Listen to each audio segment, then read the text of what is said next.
bisha Ramadaan dumarka waxa ku badan in culayska guriga dhanba uu ku dhaco walaha bishaana dad fara badan waxay u fahmaan in cunto la sameeyo oo waxa dhacday in ragii cuntada loo diyaarinayo marka dumarku waxay aad uga cawdaan oo yiraahdaan bishii Ramadaan aanu ka faa'iideysano oo khayrkii aanu ragga la qaybsano anagoo jecel ayaa haddana culayskii madbuxu nagu dhaca oo waxa laga yaabaa 6 to 6 inay madbaxaas ku jirto mar ay wal si wada mar ay soo jiis marka sheekh dumarku waxay ka codsanayaan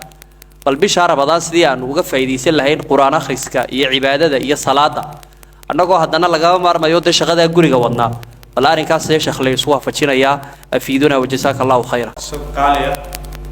marka ruuxa dumarka waxa laga rabaa koow inay ku dadaasho soonka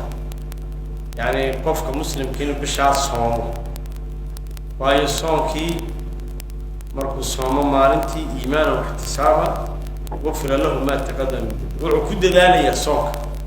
habeenkiina qiyaamul leylkii ku dadaalaya taraawiixda ina ilaaliso man qaama ramadaan iimaanan wa ihtisaaban wafir lahu ma taqaddam تراويح حتى الضمر كان لا فصحه إن مساجد ده كتب كذا واي إيمان كوسي سيادي مكان نكوين هو قراره إن أي تراويح لسوت كتب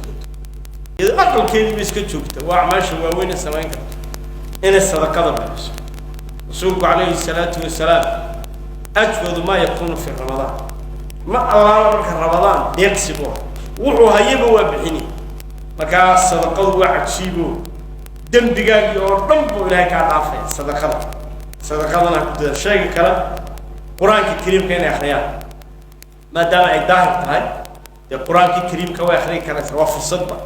iyadoo aqalkeedii iska joogta ayay quraanka iyo hadalkii Ilaahay tabaaraka wa taala akhriyaysa marka waxa muhiim oo lalayaa quraanka kariimka iyo qiraa'adiisa iyo akhriskiisa inay ka faa'iido shahr ramadaan الذي أنزل وشهر رمضان وشهر القرآن الكريم كان لسود مركز شهر رمضان القرآن الكريم كان